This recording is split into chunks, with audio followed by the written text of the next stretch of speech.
না না না, এইভাবে হাত গুটিয়ে বসে থাকা চলবে না। করতে হবে, কিছু একটা করতেই হবে। হ্যাঁ, কি করার কথা ভাবছো গিন্নি?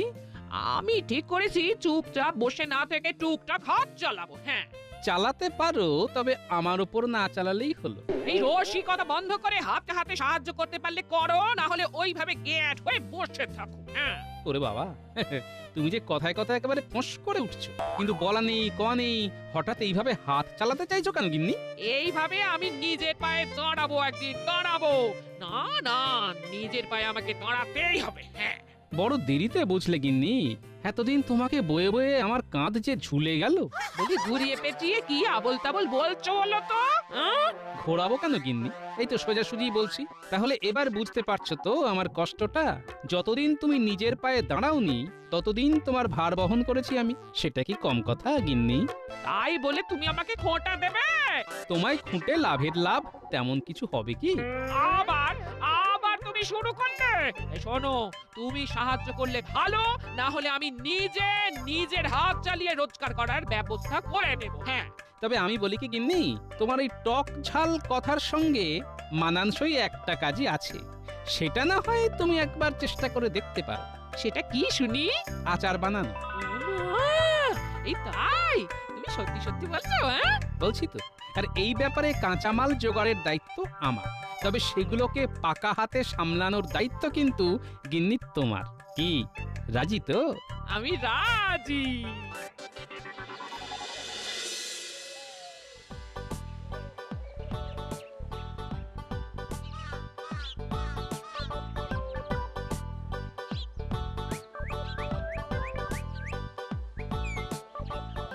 কিরে, আমগুলো বেছে বেছে নিচ্ছিস তো? গড়বড় হলে কিন্তু দিদা তড়বড় করে সব ঘেঁটে দেবে।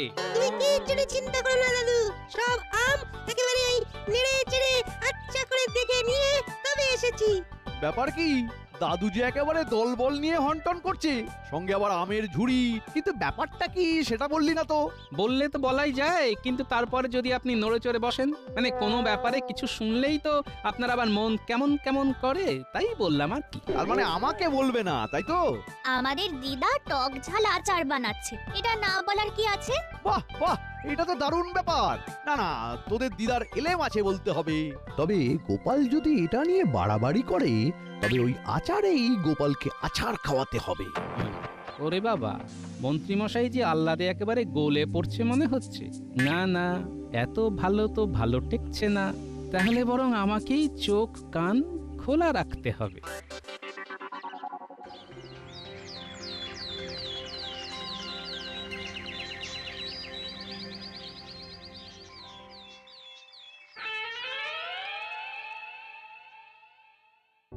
একা হাতে ওটা বাটা সবটা করতে হচ্ছে আমায়। উনি যে এসে একটু হাত লাগাবেন তা নাই। আমি হাজির। সে তো দেখতেই পাচ্ছি, কিন্তু হাতে আবার কি? হ্যাঁ, সে কি গিন্নি, আচার বানিয়ে রাখবে কোথায়? সে ব্যবস্থাও তো আমাকেই করতে হবে নাকি? বটে। এতক্ষণ কি আমি কিছুই করিনি তাহলে? কাঁচা আম কাটা, তারপর সেই আমে মশলা মাখিয়ে তাকে তেল জড়িয়ে এই আচার বানানো। হ্যাঁ, বাকি কম আছে এতে? সেই জন্যই তো বলি, তুমি বানাবে আর আমি ভরবো। এই সবের এখনো অনেক দেরি আছে। আর আগে রোদে বসে পাহারা দিতে হবে। হ্যাঁ, তার আবার কি দরকার গিন্নি? কি মুশকিল বলো তো? এটা সেটাই মুখ দিয়ে যদি কেউ চলে যায়, দেখতে হবে না? হ্যাঁ হ্যাঁ, হবে বই কি, অবশ্যই দেখতে হবে। কি দেখার কথা বলছো দাদু? দেখা দেখির ব্যাপারটা আমাদের ওপরে ছেড়ে দাও। তোদের দেখতে দিলেই হয়েছে। তোরা তো আর এমনি এমনি দেখবি না, তোরা একেবারে চেখে দেখবি। হ্যাঁ, আহ গিন্নি, এটাও বুঝছো না? কাঁটা দিয়ে যেমন কাঁটা তুলতে হয়, তেমনি চোর দিয়েও চুরি আটকাতে হয়। তাই বাচ্চারাই আচার পাহারা দেবে। কিরে, দিবি তো? হ্যাঁ, দেব তো, দেব তো। তবে হ্যাঁ, আরেকটা খবর জেনে রাখো, মন্ত্রীমশাইয়ের বাড়িতেও ঝুড়িয়ে ঝুড়িয়ে আম ঢুকছে। ঢুকছে? হ্যাঁ হ্যাঁ, ঢুকবেই তো। মন্ত্রীমশাই কি আর আমাকে ফাঁকা মাঠ দেবে গোল করার জন্য? তবে শোন, তোরাও সাবধানে থাকিস। আচার কিন্তু নজরে নজরে রাখতে হবে। তুমি নিশ্চিন্তে থাকো দাদু, আমাদের নজর এড়িয়ে আচার কেউ ছুঁয়েও দেখতে পারবে না। ব্যাস ব্যাস, তাহলেই হবে।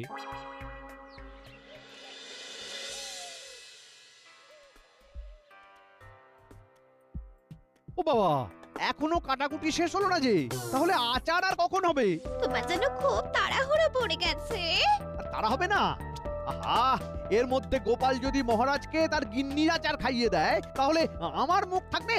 হ্যাঁ, হক কথা, মন্ত্রীমশাইয়ের মুখ পুড়বে। হ্যাঁ, থাক থাক থাক, তোদের আর ফোড়ন কাটতে হবে না।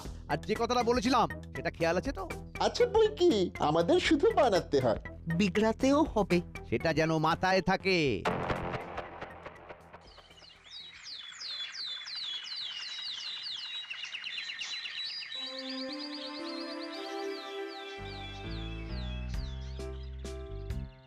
ওহ, কার মাথায় যে কি ঘুরছে কিছুই বুঝতে পারছি না। এই তো গোপালকে আজও দেখতে পাচ্ছি না।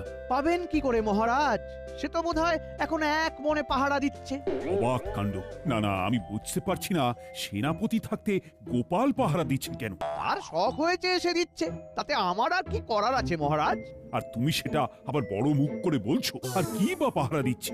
বলছেন আর কোথায়, এই মন্ত্রীমশাই তো কিছুই বলছেন না।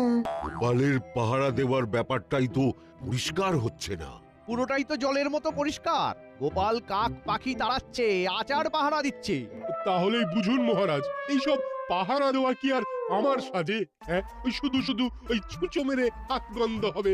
হ্যাঁ, বলো কি, সব ছেড়ে গোপাল আচার পাহারা দিচ্ছে কেন? সেটা তো গোপালই বলবে মহারাজ। তুমি এসেছো গোপাল? গোপাল যখন এসেই গেছে, তখন সবাইকে ও নিজে মুখেই বলুক। বলো গোপাল, সব ছেড়ে তুমি আচার নিয়ে নাড়াচাড়া করছো কেন? হ্যাঁ হ্যাঁ, আমারও তো কৌতূহল হচ্ছে। আগে আপনার মুখ ছাড়ানোর জন্য। আমার গিন্নির হাতের গুণ এবার মহারাজ আপনিও একবার চেখে দেখবেন।